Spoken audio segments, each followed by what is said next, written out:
Yes guys, welcome back today to another video. Welcome to the George Benson football channel. It's match day, Chelsea versus Manchester United. If you haven't yet seen the preview, go and check it out. It's live on the channel from yesterday. Today, we have got 5 stories to go through. Some of them kind of speculative again, some of them brilliant news from both the defender and also Chelsea's very own manager.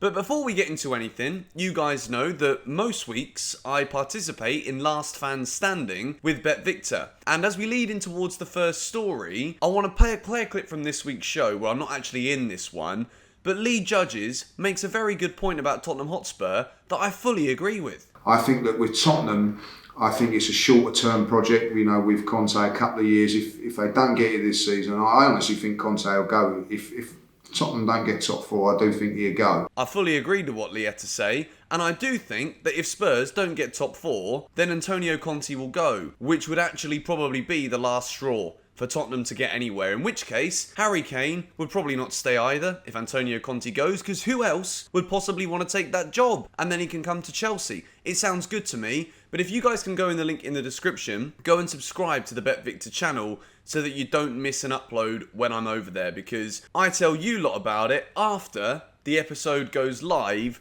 on the BetVictor channel. So do me a favour, go and drop a subscription. And without any further ado, let's get into the first story of today's video. Dujon Sterling. Some of you who might not pay as close attention to the bigger scope of Chelsea other than just the matches that get played, which I fully understand. I'm not going to be one of those guys to criticise somebody who doesn't necessarily pay as much attention as I do. Dujon Sterling is a right back, right wing back, right winger who has been on loan this season at Blackpool. He's still very young, and Dujon Sterling is being told that Thomas Tuchel is ready to give him a look this summer in the Chelsea team. I've seen and spoken to a couple of people who seem to have mixed reviews about this one, where when it's a youngster who isn't getting the same level of hype as, say, a Levi Colwill at Huddersfield, people are concerned that when Chelsea are giving opportunities in pre-season to young players, it means that we're not going to go out and spend any money in these positions, which is absolutely not true. Chelsea in the past have been reluctant to give places in the squad for the season to players who are not quite yet ready at the level in which Chelsea want to be competing in. With talks still ongoing this week about who the new owner's going to be, over the course of probably until the weekend, the 3 parties still involved will get a chance to speak to Chelsea, and then I guess Roman Abramovich will have the say in the ear, and then Rain Group will make the decision as to who it's going to be. I believe that whatever happens with Chelsea in terms of who takes over, this summer will be one that is invested in heavily when it comes to bringing players into the squad. However, when we look at Dujon Sterling's time at Blackpool, he's had a very, very good season. People talk very highly about him in the Championship. He's an explosive kind of wing-back. And if Reece James is going to continue to be seen as an option in the right centre-back position, then it does mean that Chelsea are going to require some cover in the wing-back role. So when we look at some of the basic stats such as tackles and interceptions from Sterling this season, he's doing a good job. The Championship is a very physical league, so even though the quality disparity between the Premier League and the Championship is very, very high, when you get experience playing in the Championship and you're doing well, it's often a good sign that the natural step up in your career is a Premier League move. So Dujon Sterling will get himself a pre-season.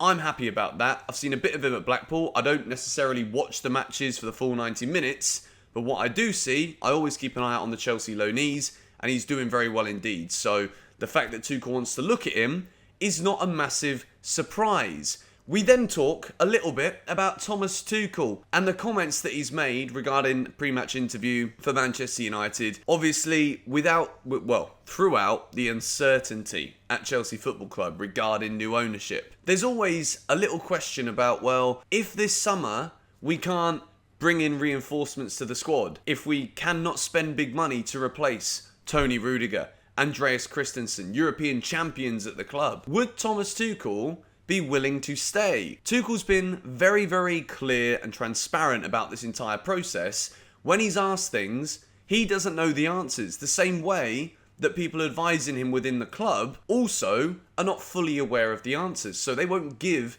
Thomas Tuchel false hope or false information, knowing that it could end up leading to conflicts between people within the club already. So, Thomas Tuchel basically, this is great news, has come out and said that he's staying. He knows the challenges that are ahead and he's passionate and ready to attack them. This, for Chelsea fans, is probably the best news we could hear right now, because bringing it back to the clip that we saw from lead judges from the Bet Victor Last Fan Standing episode at the beginning, if Spurs don't get top 4, I honestly think Antonio Conte could leave. And as much as Chelsea's situation with regarding ownership and players leaving, it is as chaotic as the idea that Spurs have of not finishing top 4, but to have that stability and the trust in the manager to know that regardless of who it is who takes over, his plan is to stay, his plan is to build, to turn disadvantageous positions into advantageous ones for Chelsea. This is everything that as fans we want to hear. And over the course of the last few days, there's been a lot more of a negative spin on videos because the energy surrounding Chelsea has been very negative. Twitter has been kind of a nasty place to be involved in because there isn't much great to talk about. Hopefully, a win tonight against Manchester United changes that tune ever so slightly. But Tuchel's staying. Great news. If that isn't good enough reason to like the video, I don't know what is. Subscribe also if you're new. The next story that I want to talk about today is Ethan Ampadu. Some people might remember Ethan Ampadu and be like, blimey, is this guy still around? He's been around for ages. He's still incredibly young. He's only 21 years old. He's been on loan this season at Venezia in Serie A. He's having a good season. The thing I've always liked about Ethan Ampadu, even when he was still a teenager and he was playing games for Chelsea, I think he came in to a couple of cup games. We saw on loan at Sheffield United, it wasn't the best because Sheffield United were awful. They got relegated. But Ethan Ampadu has kind of got this Conor Gallagher-like tenacity when people were very quick to big up Conor Gallagher, obviously, because he's had such a wonderful season in the public eye for Crystal Palace in the Prem. Ethan Ampadu, even though he's been playing a lot in centre-back, he's got that same kind of tenacious attitude, and he always had it, even when he was breaking through initially at Chelsea, when he was getting minutes here and getting minutes there.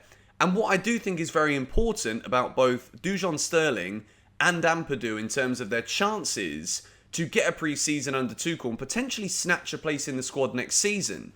What I like about Ethan Ampadu is that he's very versatile. He can be used in different positions, quite similar to what we've seen Ruben Loftus-Cheek's season grow into this year. Pre-season's always a very interesting time. I love pre-season as a Chelsea fan, particularly as a creator, because we watch friendlies, we see Chelsea play against weakened sides, and sometimes it kind of inflates the performances of some of the players a bit more, like Ross Barkley always seems to be a world beater when it comes to playing in Ireland in pre-season, but it is what it is. So, Ethan Ampadu, I'm excited for his return. I think of all of the loan players, because he went to Italy, and people don't necessarily watch Italian football as closely as we would Gallagher at Palace, Colwill in the Championship, Dujon Sterling, Ian Matson, these guys also. I think because of that reason, Ampadu probably goes under the radar, even by my standards when I talk about players coming back in the summer. I'm excited to see him there. Simon Phillips also thinks he'll get a good shot this summer, and I think Tuchel will give him a chance as well, considering centre-back is where we're really going to need to strengthen. Will we sign centre-backs early in the window? Who knows? So pre-season is massive for some of these returning loanees in the summer. The final piece of news in today's video is that Benjamin bloody Chilwell is back.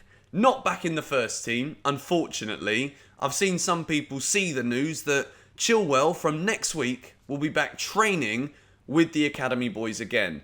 This is brilliant, brilliant news, because at one stage, it looked as though the injury that he had may have even carried on into pre-season and into next season in terms of his rehab and his recovery, which would have seen him miss the start of next season. And when we look at the incredible difference, I guess you could say the turn down of events since Ben Chilwell was injured compared to before, Chelsea were near the top of the league. All of a sudden, the whole shape changes, the fluidity of transition changes, the fluidity of attacking changes, and that is largely down to Reece James's absence and Ben Chilwell's absence, and both of which came around the same time, that took Chelsea from being a team that could have challenged Liverpool and City to a team that have fallen away and still need 7 points to even secure top 4 in a race with teams that keep on bottling it left, right and centre. So the news that Ben Chilwell is back is a very positive end to what has been a very positive video. I'm excited to see Sterling and Ampadu in pre-season, buzzing that Thomas Tuchel has confirmed that he'll be staying at Chelsea regardless of who it is who takes over.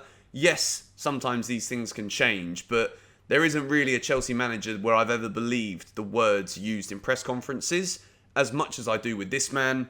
And Ben Chilwell is back, and he's going to be training with the academy boys, which tells me he'll be ready for first team training when it's all ready for pre-season to go in to the 22-23 season. But thank you guys so much for watching today.